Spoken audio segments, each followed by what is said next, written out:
newspapers, and this is back in the like mid.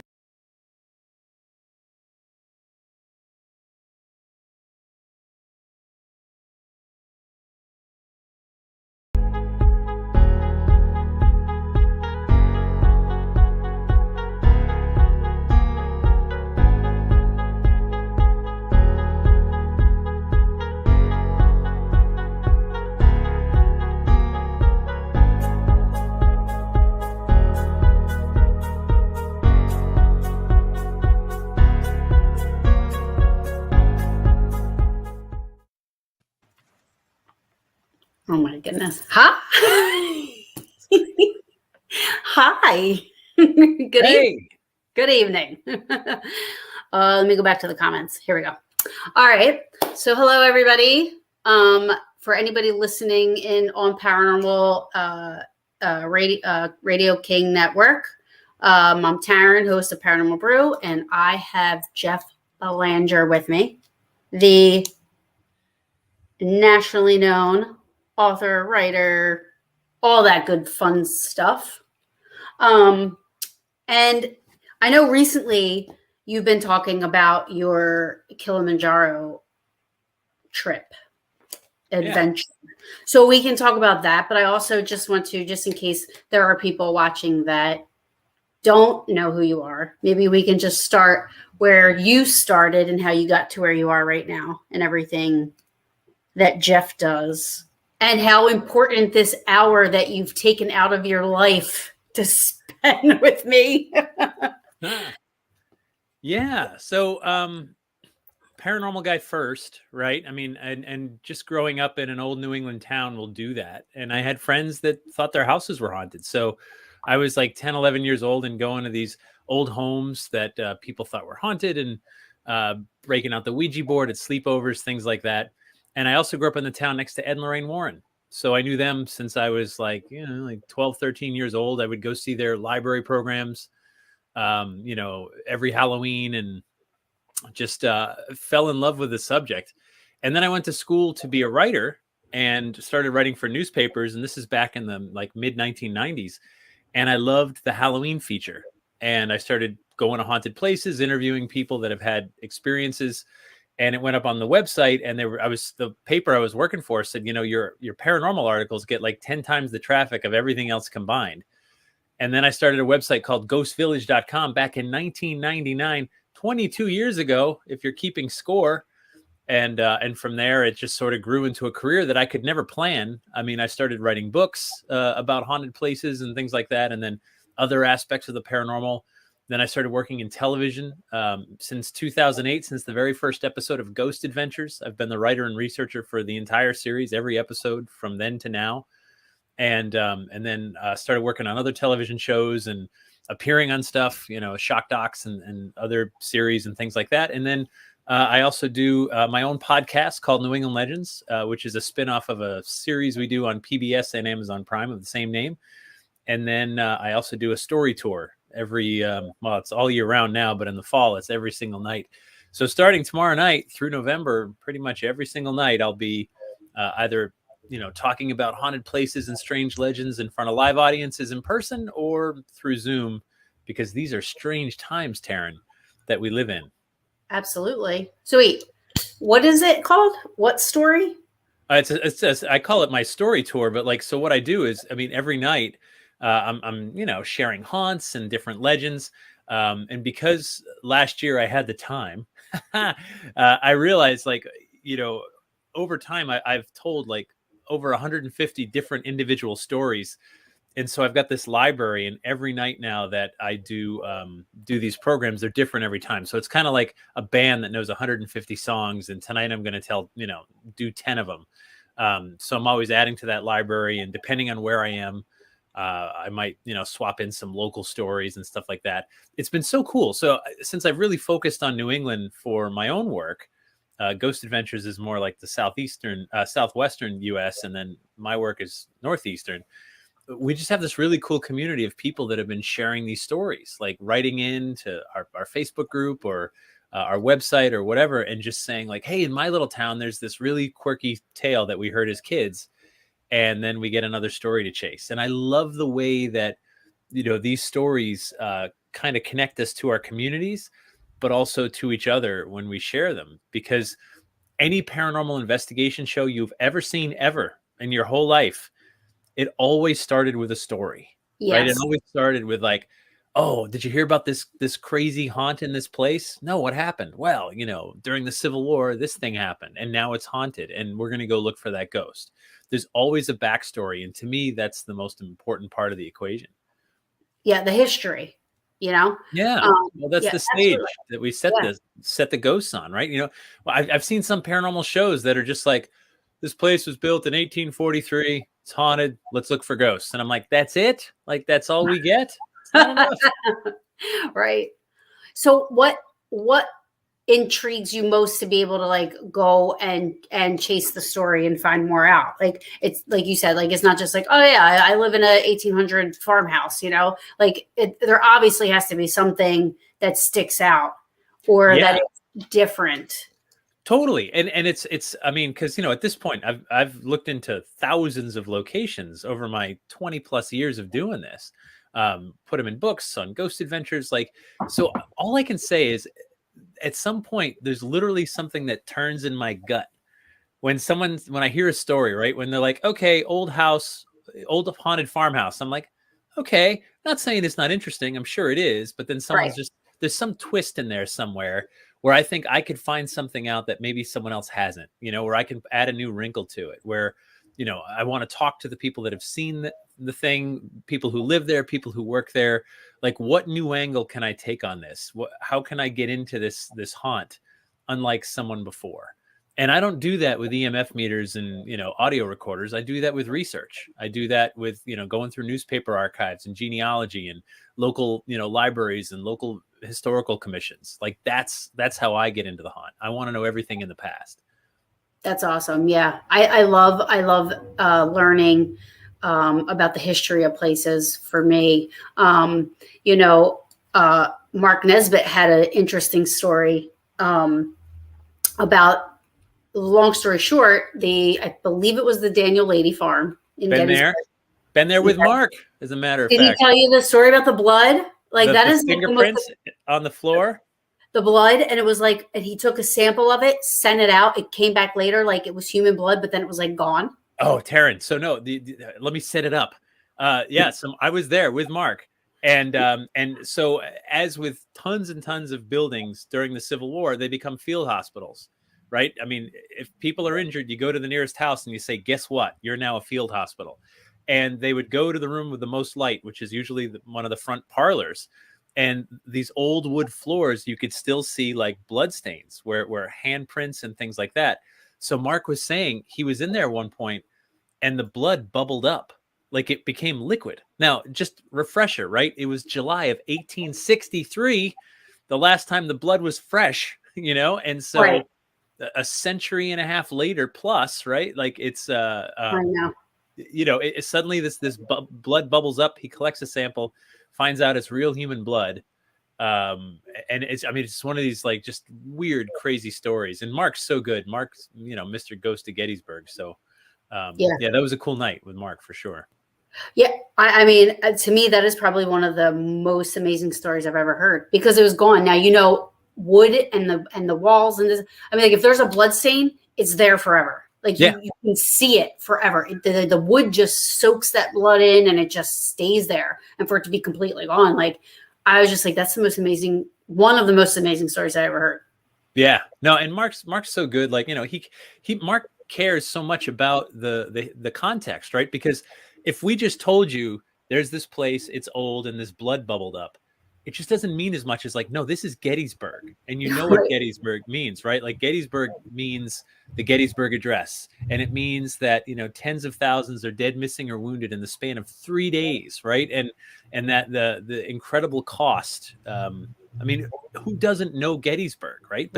But the problem with Gettysburg is that if I tell you, 40,000 plus dead, missing, or wounded, numbers are cold and impersonal.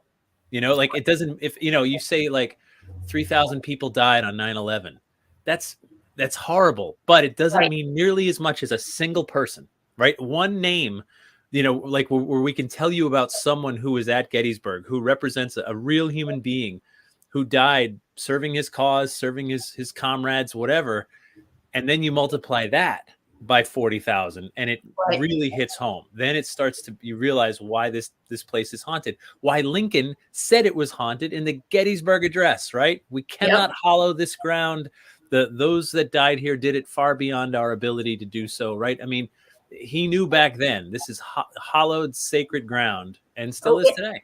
Yeah, well, even Chamberlain says it. He said spirits linger, so to help people preserve, to preserve the land, and for the people that come after us that are going to come here to, honor those that fought. So even Chamberlain said it. So yeah. No. And I know you've been to Gettysburg a bunch. That's where I met you the first time, and we were there this past summer for the event, and so. When you walk around some of the battlefields, like I'm not psychic at all, but you feel something. You absolutely feel something. It's just this sense, and to me, I don't even think you have to call it psychic. I think you could call it just empathy, right? Just like if you walk into a room and you see some people crying, and you go, "Oh," I mean, you're sad because you're like, "Are you okay? What happened? Something has gone wrong." You go to those battlefields and you're like, you feel the fear, you feel the rage, you feel the sadness that's just there forever. Yeah. I mean, I remember when I first went there, actually my mom wanted me to go and I was like, what is in Gettysburg? Like, I was like, so not about it. I was like, no way. I'm like, I was so not. The second I got there, it was like, I instantly fell in love. I was like, oh my God, this place is amazing. I want to move here. I don't mean to interrupt you or completely throw us so far off course that our heads will spin for the next 2 weeks, going. Are you wearing a New Kids on the Block t-shirt? Yes. I am such a hardcore fan. I love that. I just saw kids, they're all from Boston, right?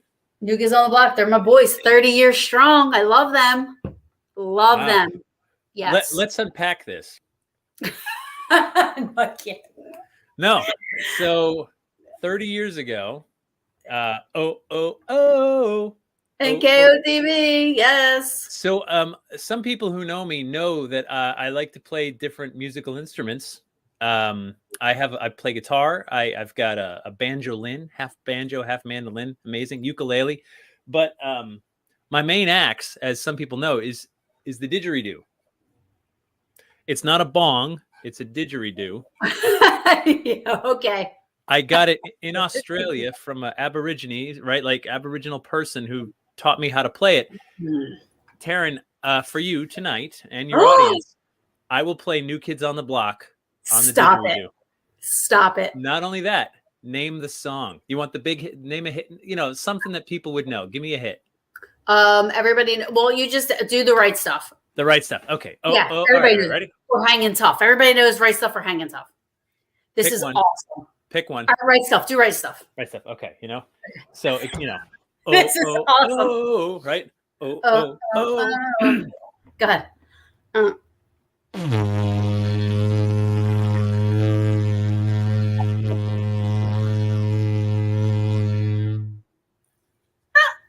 Nailed it.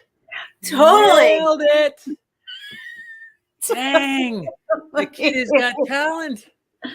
Why haven't they made you the 6th member of NKOTB? I already live up here in the land of the massholes. That's what they call us. People from Massachusetts. Really? I have no idea, but I'm waiting for the phone's probably going to ring while we're during this, and I'll have to go. I'll just have to get to rehearsal. Yes. Yeah. Yeah, I'm like really bad. I have met them 3 times. I go to their concerts. Like, I am like diehard. Wow. Yeah. Yeah. Well, there you go. Now you've heard their song on the didgeridoo. Almost love them as much as I love you. Almost. Aww. I mean, it's like, it's close. Very big. Thanks. So, have you ever had a paranormal experience? I have. So, the funny thing is, when I first started writing about the paranormal in the mid-90s, I had not. Now, I'd been in creepy houses. I had strange feelings, but I'm not talking, like, to me, feelings are one thing, but like, I'm talking see something, hear something. And so the first time it happened for me, I was in Paris, France, actually. And I'd been writing about ghosts for about 6 years at that point. And not that I thought anyone was lying to me who'd ever told me about their paranormal experience. In fact, the only reason I would ever listen or write it down was because I felt like I believe that you believe. You know, I felt like they've been moved by something. So Right. I was in the catacombs of Paris. You know, the tunnels beneath the city where there's literally millions of human skeletons. And I was down there alone, walking through these tunnels, and there's this long straightaway, and I see this shadow figure the size of a man who came from the right side and went to the left and then back again. And I just froze. And I went, okay, wait a minute. You know, this doesn't happen to me ever. And then I thought, okay, someone's down here with me. There must be a little side tunnel. And then I look and there's no side tunnel. And then I'm trying to come up with every possible explanation that I can. And when you run out of explanations, you're kind of left with one word, right? Ghost. Right. And, Right. and it was one of those experiences that took like days and weeks and even months to fully sink in. Because at that point, I had interviewed hundreds of people about their ghost experiences by then. Now it's thousands, but it was hundreds. And I was like, this is what they're talking about. I didn't ask for this. It's like, for me, it's like the equivalent would be, I was somewhere when lightning struck.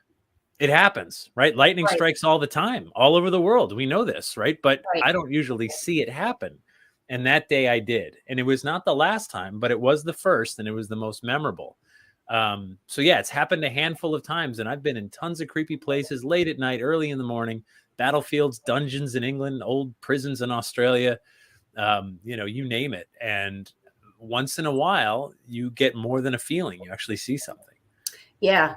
You know, as I've been doing the show, and I have just an array of different guests on, skeptics, you know, all kinds of people that believe in UFOs, people that are Bigfoot hunters, people that are, I mean, everything.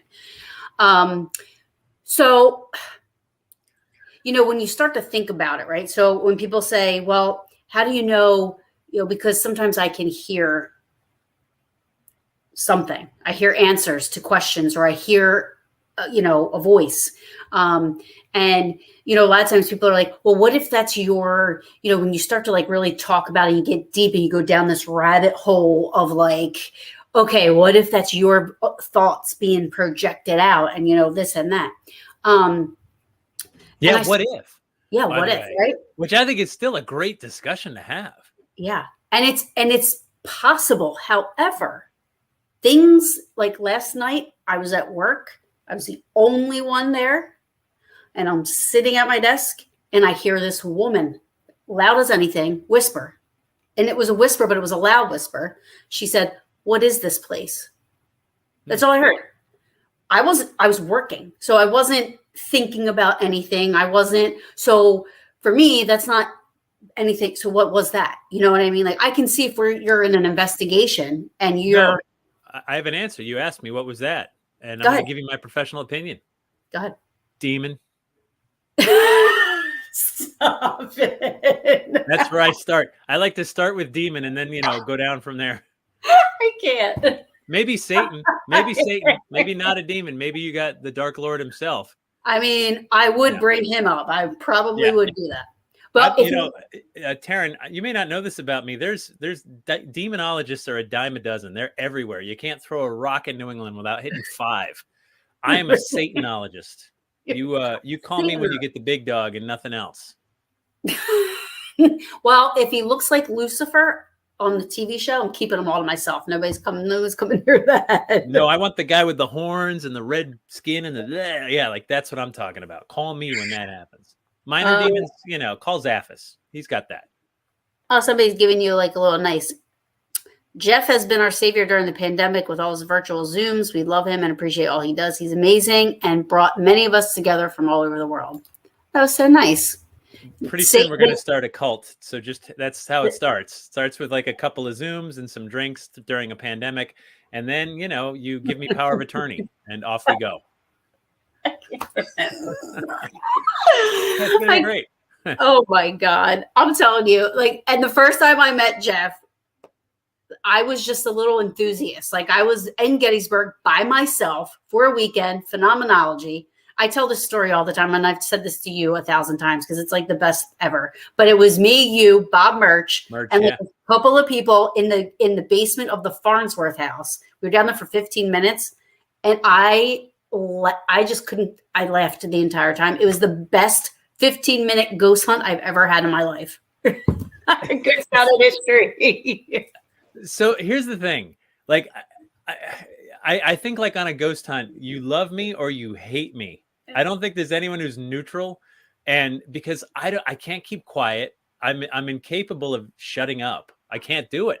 Like if you're doing an EVP session, I'll ruin it every time. Like you don't want me anywhere near it, and so all I can do is kind of like tell jokes because it's so silly, right? We're in the dark in the basement of a building, like a cool historic building, and I really love being there, like legit. And I love people, and I love talking to people. But I can't help but crack jokes. It's all I do when I'm uncomfortable. And if you leave your audio recorder unattended near me, oh my God, you're going to get an EVP Class A++, right? I'll be like, listen to the New England Legends podcast every Thursday at noon. Download it now, right? Yes. Like, oh, I think that was Lincoln. I think Lincoln said that. Oh my God. Yeah. It was the best. It really was. Goes down in history as like one of my favorite 15 minutes of investigating Wait, ever. can I just say, like, and you know what's worse? You paid for that. I know. I did. I paid for it. You paid for that. And I'm sitting there going, I can't make ghosts appear. Like, this is why I get so uncomfortable on like the public ghost hunts where they're like, Jeff, you stay here and people come through and they get to investigate with you. And I'm like, I can't make them appear. I can't make any magic happen. And I hate that because I don't want to let anyone down. I'm one of those people that like hates letting people down. And so people come in and I'm like, I can crack jokes and make you laugh, but the ghosts, it's kind of hit or miss. Yeah, but you know what though? I mean, things like that, and people sometimes people are a little bit too. I mean, they have to know like it's not going to happen just because you want it to. You know, I think just doing the investigation part of it for me and being not knowing that much and being an enthusiast, I'm like, you know, that weekend I also investigated with Debbie and Mark Constantino and that was interesting because they actually got an EVP. Oh, it was very interesting. So for those who don't know, let's talk about that. Can we? I mean, should we? Why not? Mm-hmm. What are you drinking, by the way? This is an entire bottle of wine, actually, in one cup. And it's called Twisted Thicket, and it's a Gettysburg wine, ironically. And you're going to drink a whole bottle of wine this hour. Well, I mean, I'm celebrating Jeff coming on my show. So, cheers. I don't know if I'm going to drink the whole thing. But it's really tastes like great taste.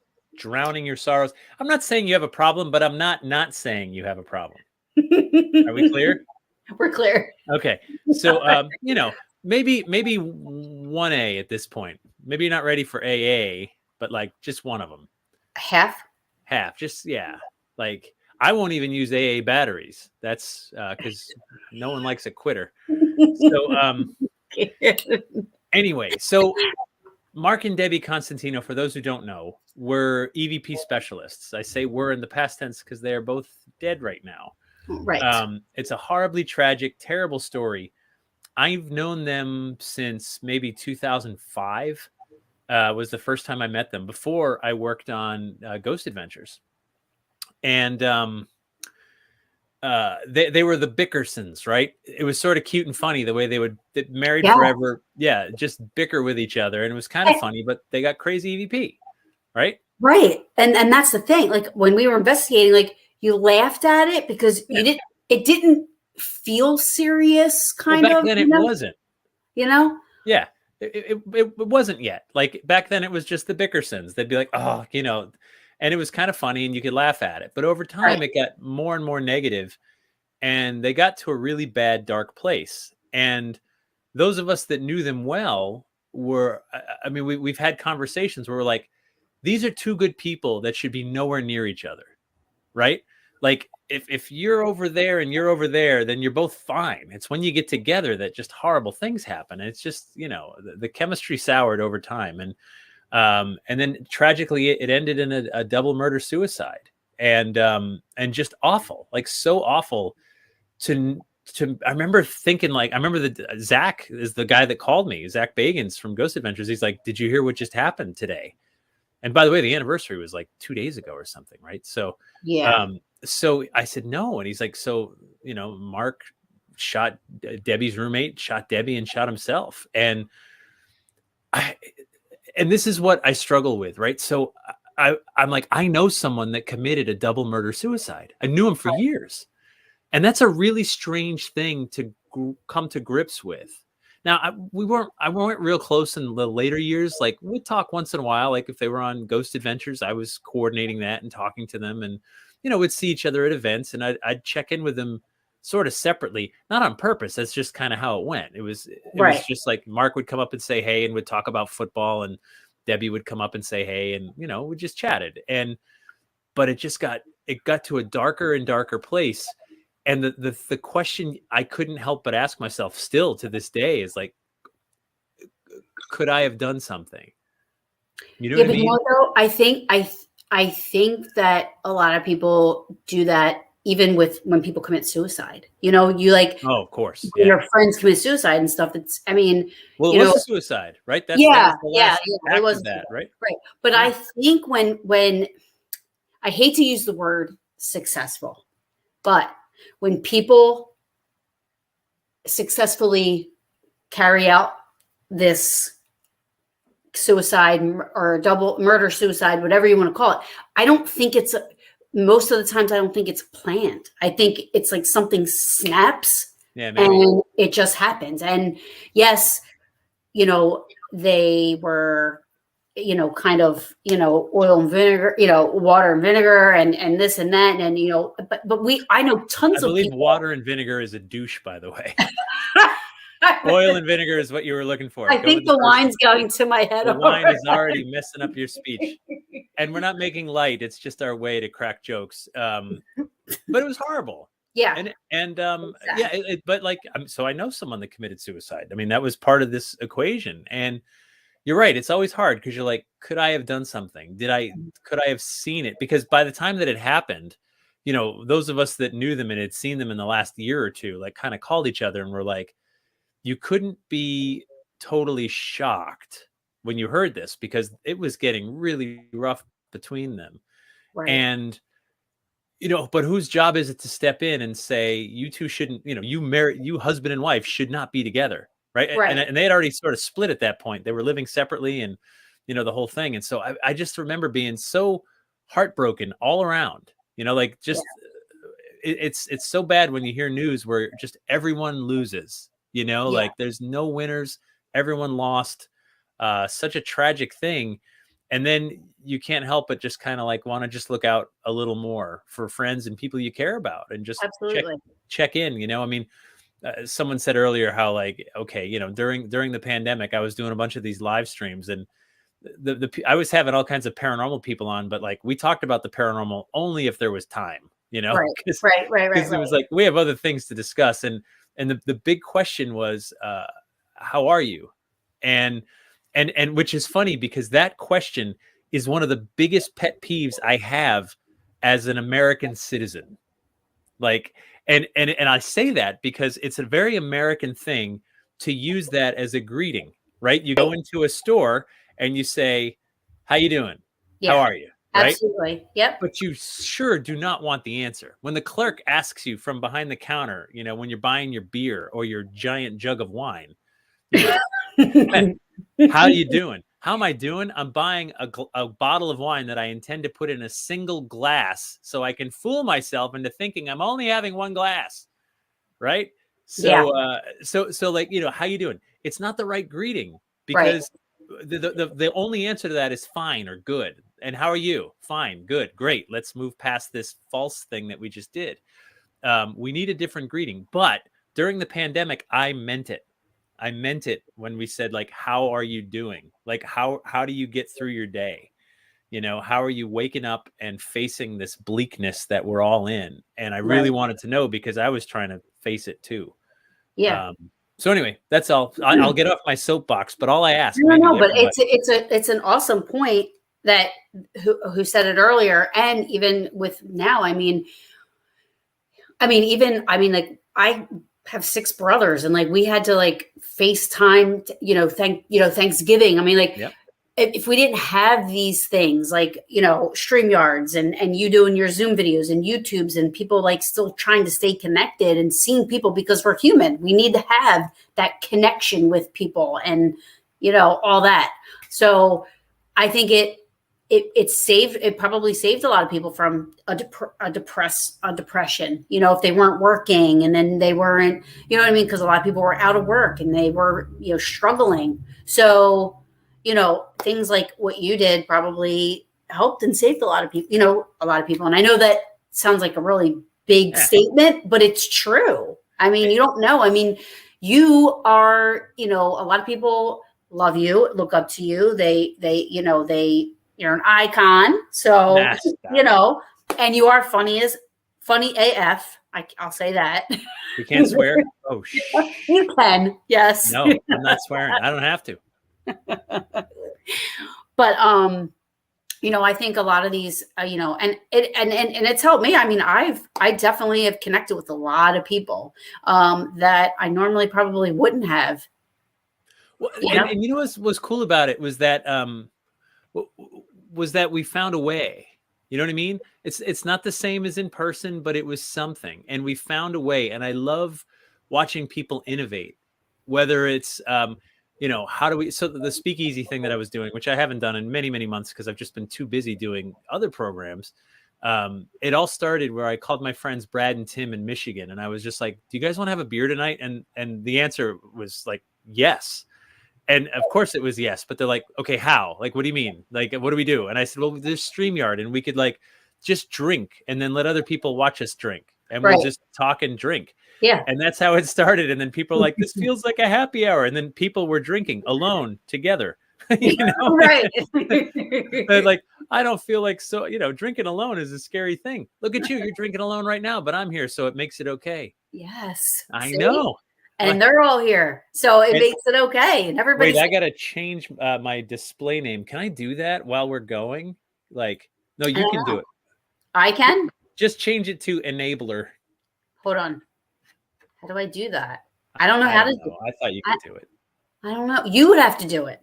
Nah, too much trouble. The joke's past. But I feel like I'm enabling you. But either way, you do you. Whatever you got to do to get through the night, I accept it. And that's what we did, right? That's what we did that whole year of just like, and remember Gettysburg, that was the first time I was around a big group of people since the pandemic started. And I'd been vaccinated, and I know some of those people were not. And I'm just like, holy crap, is this going to turn into a super spreader? Are people safe? Are we going to get someone sick? All those things. And then, and then suddenly after like a day or two, it just started to feel kind of normal again, which was great. Yeah.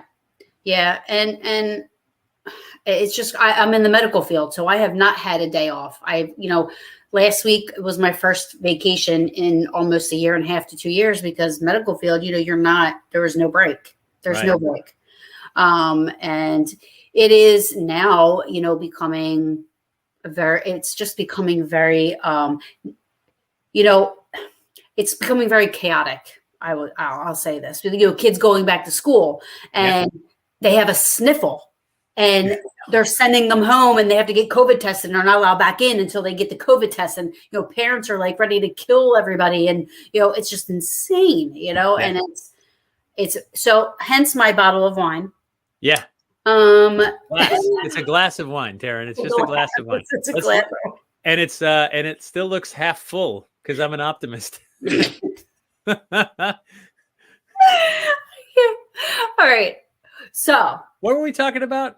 When do you go live, by the way? When do you turn this thing live? Oh, I can't. I so love you. I swear I love you. Any minute now, because I was going to play the didgeridoo as like an intro, but let me know when we start. We're started. Didgeridoo it up. I don't. I didgeridid. You deserve that one glass. Thank you. Yeah, just one though. Only one. It's the glass to have when you're having only one. So this past Phenom, now I'm used to, and I know you hate the word lecture. You say I hate. I do. Other people do lectures. I tell stories and share them myself. Yeah. Which is awesome. I totally, you and Merch, like I could listen to you guys talk all, I mean, he totally changed my mind about the Ouija board 1000%, you know. But your last one you saw that you did about Kilimanjaro, I don't know if you want to get totally into the entire thing, Whatever you but want. whatever you want. I mean, I mean, I think that was just, it was probably one of the best stories or whatever you want to call it at a conference that I have seen. I mean, it was very moving. I remember you had told me that somebody had came up to you afterward and said, what did they say? They thought it was going to be. I thought you were talking about ghosts, and and that's okay. No, it's okay. And I think I said, well, I don't know if he always give you what you want. I just hope to give you what you need, But it was a spirit. But this was a spiritual level type of a thing. You know what I mean? It wasn't a ghost. It was Casper wasn't coming around the corner and saying boo. But that's really never really been your thing. I mean, you talk about it, but you're not like talking about like your ghost investigations and stuff like that. Yeah. So I don't know if you briefly want to just whatever you want. Kilimanjaro had been on my bucket list for years and years. I took Swahili in college, which is the language of East Africa, which is a long, weird story. It's because I failed French. My last name is French, Belanger, if you wanted to pronounce it like, Canada or France. And I failed because like French teachers are evil. And I'm like, she thought I should be fluent with a name like that. I'm like, ma'am, we've lived here so long that like my great grandparents were Belangers, like fourth or fifth generation American at this point. Like there's very little left. So I failed. I took Swahili. I love the language. I love the teacher. It was amazing. And then Kilimanjaro, it's the tallest peak in Africa. One of the 7 summits, 19,341 feet. And it's not a technical climb. So you don't need to be, like hanging by ropes and stuff. Like there's a path you can take to just get yourself to the top. Always wanted to do it. And then it's one of those things that just sort of hangs in the back of your head until something brings it to the forefront. And what happened was back in 2013, my brother-in-law, Chris, had a diagnosis that nobody saw coming. He was 44 years old and was having some stomach problems, was losing some weight. And he went to the doctor and they ran tests and more tests. And he gets a phone call from his doctor who says, come down here right now. Just stop what you're doing, hang up the phone and come down here. And the school principal. So he had to literally walk out of the school day. And he gets to the doctor and the doctor tells him, you have stage 4 cancer. It's fully metastasized. There's tumors everywhere. And you've got 18 to 24 months to live. Mm. And all of us were just like, what? 44 years old. And you went from like some stomach issues to a death sentence. Right. My nephew's 3 at the time. My sister's like, well, I'm going to, be a widow and have to raise our kid alone. And everything was just like the world changed for us. Like, when you're when it happens in your family, like the world is entirely different now. What does this mean? And, and Chris, because of my paranormal work, Chris and I got a lot closer. I mean, he could talk to me about the afterlife and dying. And he was not an atheist when I met him, but close, and the whole thing became so spiritual for him. And he shared it all with me right up to the end, including like, he was having out of body experiences in his final days and he was telling me about them. And we had such profound conversations. And by the time he died, like he and I were just so much closer than we ever would have been had this not happened. Mm-hmm. And which made it so much harder, but almost kind of like so much more beautiful, right? Better to have loved and lost, right? Than never to have loved at all. And so he passed away in December of 2015. And you have to go on, you have to keep moving and be supportive and do what you can. And it was about 6 months later, I was at a paranormal event doing a fundraiser for this old historic building in Massachusetts. And a woman walked up to me who I'd known. She worked for the Leukemia and Lymphoma Society. And I've done fundraisers for them in the past and, helped raise money. And she's like, we got a new program coming up, Jeff. I think you'll love it. And I was like, oh, I'm so busy, Amy, but I'll help if I can. And she said, we're going to climb Mount Kilimanjaro to raise money to fight cancer. And like, just, like the record scratched in the movie, and I think my calendar just cleared. yeah, right. Like everyone around me froze in place, and it was just me and her. And I said, Kilimanjaro. And then I said, when? She's like, we're going to go in March 2017. And I'm like, that's pretty much a good time for me usually, like it's not October, right? And then I was like, oh my, it's so rare the universe holds something out on a golden platter for you, to say like, do this in memory of your brother-in-law, his honor, raise money for cancer, cross this off your bucket list. I'm just a couple years younger than him at this point. And I was just like, yeah, Amy, I'm in. And I raised money, and people were so generous. Like, so many people donated over $17,000. I was able to raise. So awesome. Yeah, and then train. I met 5 of us from New England all joined this team, and none of us knew each other before. And we trained all through the winter, all through the mountains of New Hampshire, and then got to go have this experience. And it was so life-changing for me, not just physically difficult and challenging, but like, it's 6 days to the top, 2 days back down, no Wi-Fi, no internet, no cell phones, just unplugged and making your way to, from the bottom, it's summer because you're near the equator, and it's right. It's always warm, to brisk. And then at the top, it's literally an Arctic tundra complete with, glaciers. And just to have that experience and barely be able to breathe. And yeah, I remember you talking about that part. Like the whole time I was literally, you were so detailed. Like I was picturing the entire thing, and I'm like, there's no way I would have been able to do that. Like in my head, I'm like, I would have been like, there's no way. You say that, but I mean, it's gradual, right? You don't get thrown up there. But I also feel like what I love about it too is that, I mean, the mountain's a metaphor for anything. Anything can be a metaphor, a mountain, right? Trying to quit smoking, or trying to like get over a breakup, or trying to like, get a new job. Like these are all mountains that we have to climb. But this one was literal, which sort of made it simpler in a way, just like, okay, how do you climb a mountain? Well, you just take one step and then another. There's no other way. That's how all of them are climbed. You do one and then another step and another step. And eventually, when you can't go any higher, you realize you've reached the halfway point. Yeah. Like that's halfway. You got to get back down. And it was such an amazing lesson. And there's a word for the top of the mountain that means where it's the house of God, or where God dwells, because the Maasai and the Chaga people that live around the mountain believe that only those who are worthy are allowed up there. And by the time I got to the rim of the volcano, the very edge, and the sun was coming up, it had just broken through the clouds that are like thousands of feet below us. Like that's how high up we are. I mean, I felt Chris with me in that moment. I felt this huge, awesome presence all around me.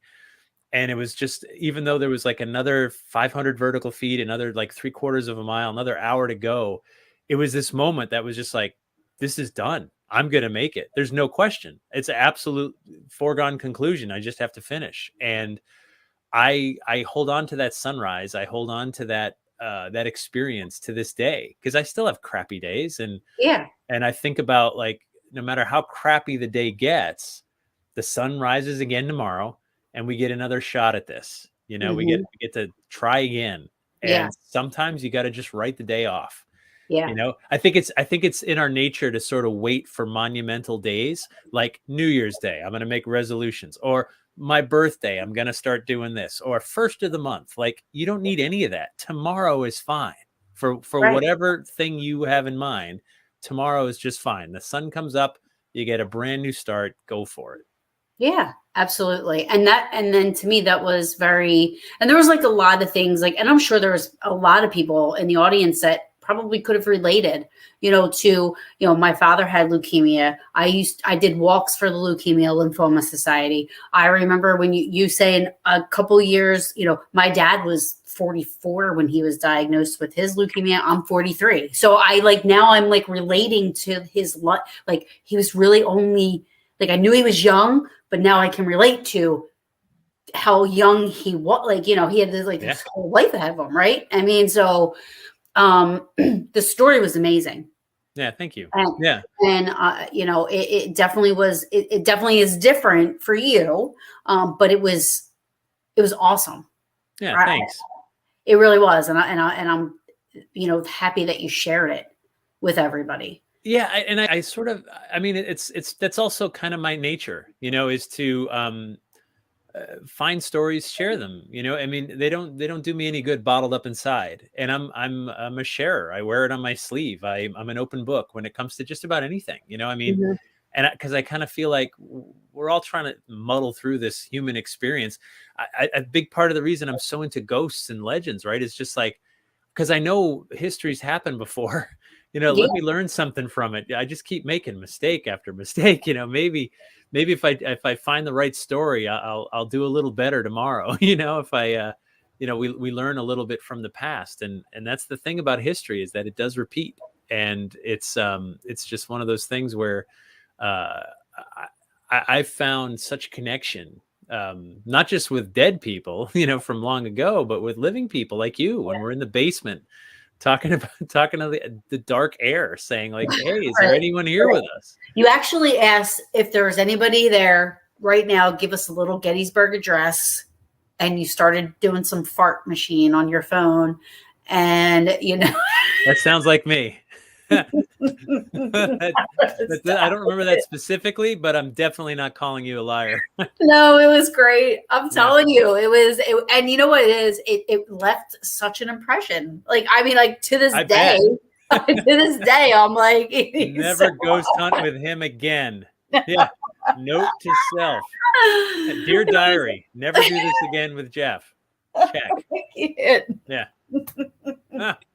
No, that's smart. That's No, you know what? You should add comedian to your resume. I'm not even bartender. kidding you. I'm not even kidding. Yeah, you know, I don't know. So the other thing too is, I mean, if you were a ghost and you're in some stuffy old building, and someone's like, "What year did you die? Who's the president right now?" Right. Or like, would you, the guy with the fart piano on his phone, would you be like, "What the hell is?" I mean, I'd be more intrigued by that. But that's me. I'm immature. I admit it. It's so Yeah, true. I would be drawn like a moth to flames, right? Yeah. Like the guy with the fart jokes. I'd be like, "Let's do this."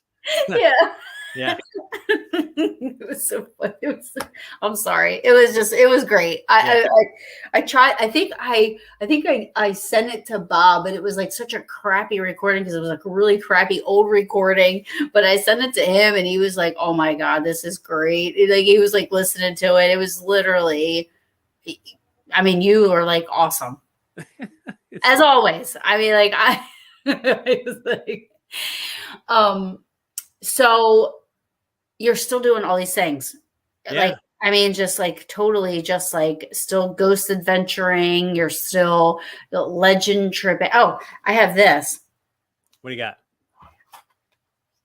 Oh, you know what? I love that book. Didn't do very I well. love this book. It didn't do well, and I'll tell you why, because no one I love this understands book. the title. I love this book. Thank you. And I got that one too. Yes, I wrote the forward to that one. Yeah. Yeah. Yeah. I love these books. And it even, you know, it comes with, I got the handy dandy little. Which there's no such thing as a DVD player anymore. It's all streaming, but whatever. But you know what? I put a post up the other day because I'm moving and I have all these DVDs and I'm like, what do I do with them? Do I sell them? Do I throw them out? Everybody's like, keep them. I have a DVD player Yeah, for now. for now. Yeah. No, I was in the same boat. Like I bought it. I got like a super cheap DVD player because I still have a few that I might want to watch. And so I've got one, even though like it's used maybe like 3 times a year at Christmas when I want to watch Christmas specials that I have on DVD, and that's about it. John says Jeff loves dad jokes. It's true. Why couldn't the toilet paper cross the road? I don't know. Because it got stuck in a crack. That's usually my closer, so don't ask for another one. All right, no. That's where you're like, good night, tip your waiters. Thank you so much. That's. I can't. I know. I like. See, I really. And then I have ADD so bad, and then like, let's ride bikes. Yeah, it's like squirrel, whatever. I mean, like, I'm all over the place. Glass of wine. Woo. Yeah, yeah, which is still Half full. half full. Good. Yeah, Very optimistic. I am. Stop. Like this, when the show ends, you're gonna just be like, you're gonna close this thing down and you're gonna chug that and be like, it was supposed to be a paranormal show. It was something went. I think about the time we did New Kids on the Block on Didgeridoo, it's just we jumped the shark, and that's the Paranormal Brew. We're asking for didgeridoo closer. Yeah, that's I don't know. I feel like it can be overdone. Oh, I don't know. You really you like nailed it. I mean, that was amazing. Yeah. Well, when like you're at like some fancy cocktail party and you see me walk in with the didgeridoo, and you're like, oh crap. Didgeridoo. Yeah. You as a didgeridoo. Yeah. They're like, oh, Jeff, are you gonna play? Yes, I thought I would play us some Christmas carols at this holiday party. And at first everybody laughs, but then a half hour later they're like, please stop. No, Right? no. Let's never invite him again. Next, if you're going to be at Phenom next year, you are totally didgeridooing. Oh. Yeah. At the karaoke. Yeah. Just get on there and didgeridoo. Yeah. All right. Well, I think everybody will love it. We'll start a band of just misfits. I'll have my New Kids on the Block shirt on. Yes. Yeah. Right? That'd be good. And totally. Yeah. Ghost. it's funny. Ghostbusters. Yeah. So it's funny to see when people are using StreamYard, it's difficult, by the way. I get it. So you're trying to be engaged in a conversation and go looking at the. I know. Because I want to make sure, like, if anybody has a question, I mean, everybody's just kind of like, commenting, but I just want to make sure if anybody had a question for you, because me as an interviewer, I'm like not asking you any questions. I'm just kind of like, we're just having a combo. I'm ready. I'm ready for questions. Like, go. Let's start. Go. Okay. What do you have coming up next? Any events where you're going to be at? I'm sorry. I know it's normal, but I mean, every night I got something coming up. Every single night. No joke. Starting tomorrow. You got to go to my website, which is my name, jeffbelanger.com. And some of them are virtual, so you can attend from anywhere. And most of them are free, sponsored by the various libraries and organizations that are hosting me. Some of them are in person. I'll be around New England. I'll be in Connecticut. I'll be in New Hampshire. I'm in Connecticut Friday night. I miss people so much. So even though some places we got to wear masks, it is what it is. I'm just grateful to be in front of people, because as much as I appreciate that we can connect, it's really hard to do these things. Like the Kilimanjaro program you saw. Mm-hmm. I mean, I felt everybody's energy. I felt them crying and stuff, and that gets to me, and then it just goes back and forth, and it's amazing. It's not quite the same when you're looking at this little dot and trying to bring the pain for that. Yeah. But now you're out of questions. That was the only one you had. I totally had a question in my head. I have ADD so bad, and then the second it's something, and then it's I go off over here. Yeah. No, it's okay. Yeah, I totally just pink. Take your time. It can be. Let's ask non-paranormal questions, favorite foods. What's your favorite food? Me? Yeah, go to. You're I can never say no to pasta or French fries. Okay. Yeah. Well done. Yeah. How about you? Pizza. I love pizza. Even bad pizza, I'd still be Domino's. I'd be okay. I call it Domino's, by the way. Yeah, it's something went wrong. If you're no offense to our friends that work there and sponsor your show, but sure. Right. But yeah, something went wrong if you're having Domino's, I guess. I know that when I'm on a diet, the one thing I crave is pizza. That's it. I don't carbs, the cheese, the meats. It's so good. Everything. Yeah. Oh, somebody's telling me to blame it on the wine. I do. So yeah. I do have a question though. When you write for a show. Yes. Okay. What are you writing? Are you writing what they say? Dude, shut up. That's me. I wrote that. Oh. No, I didn't. I thought you were telling me to shut up. No, I wasn't telling you to shut up. I was quoting. You're like, it's my show. I'll mute you. Like, you should have just muted me right there. No. So like with Ghost Adventures, the very beginning of the show is like the historical setup where we learn about the history of the place. We meet the people that have had experiences, and we kind of like set the stage. And that's the part I work on. I give them all that research. I give them sort of like bullet points to hit the historical points of where we are and why we're there. Once the ghost investigation starts on Ghost Adventures, it goes from being a produced show to here's the ghost hunt. The lights are out. We got cameras rolling all over. And now you're seeing like the highlight of an evening investigation. And so the part that's written is just the beginning, where we kind of get there and set the thing up. And it's not totally written. I mean, Zach's off the cuff all the time, especially during his interviews. So the writing part is really just like, there's voiceovers and things, stuff that has to set the stage for where we are. And that's the stuff I give them. Yeah. Like, I mean, like, cause I was like, how do you write for, like, what do you write? Like, I don't, so I'm glad that I asked that question, because I've always wondered, like, you at the end of a reality show, it's like, writer. And I'm like, how do you write for reality? Like, what is it that you're writing? You know what I mean? If it's supposed to be reality, or it's supposed to be, it's like, what are they writing? But that makes sense. I mean, somebody has to do, but so how do they find you? I mean, like, so the show's like, I'm right here. Like, so the show's like, oh, we need somebody to do the research. Yeah. So it actually, back in 2008, the Ghost Adventures had that documentary that came out, and you may have seen it on Sci-Fi. I didn't work on that at all. That was before me. But once they got the series on Travel Channel, they said, we need someone to help us find locations, help us do the history, and then, give it to us so we can go in and investigate. And so Zach knew Dave Schrader. Schrader's like, oh, you want Jeff? He's written a ton of books on haunted places, knows haunts everywhere. Zach called me and said, all right, we want you. And I said, oh, it was supposed to just be 8 episodes. That's it. And I was like, oh, well, I've written for magazines, for newspapers, for the web, for books. TVs would be a new medium for me. Like, that sounds interesting. Let's do it. And so I did, and it was a ton of work. Like, it was cool to be there from the beginning and like literally help build a show. Like, when you're starting, like, well, what does it look like? Like, someone's got to think about all that stuff. And so it kind of came together, and then it was a lot of work, but it was really cool. And then the episode started to air, and I thought we were done. I'm like, okay, 8 episodes. It took like a couple of months to film all those, and I'm like, well, that was cool. On to the next thing. And then they aired, and they were popular, and the Travel Channel said, how fast can you guys get back to work? And we were like, I guess tomorrow. And that was the last day off, 2008. So do you have to go to, when they're filming, you have to go?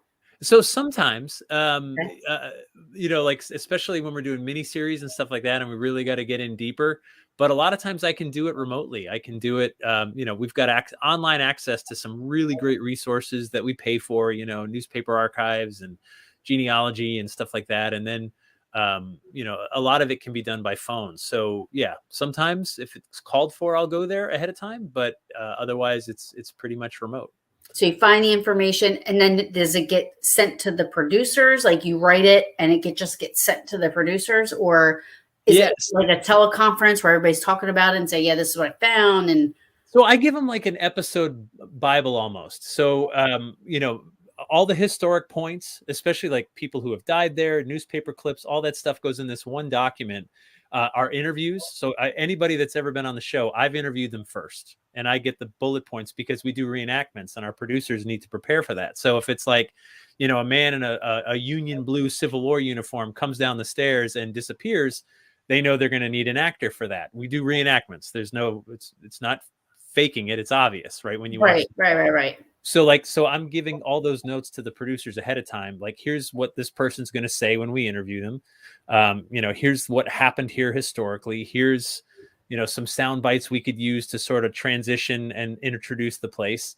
And then that's all given to them. And then Zach reads it, the producers read it, and they get to work in the field. And they always have that for reference if they're looking for like, oh, what room did that person die in? It's in the notes, Gotcha. So I make sure they have everything they need historically, and that I've found people that can share their ghost experiences in these locations.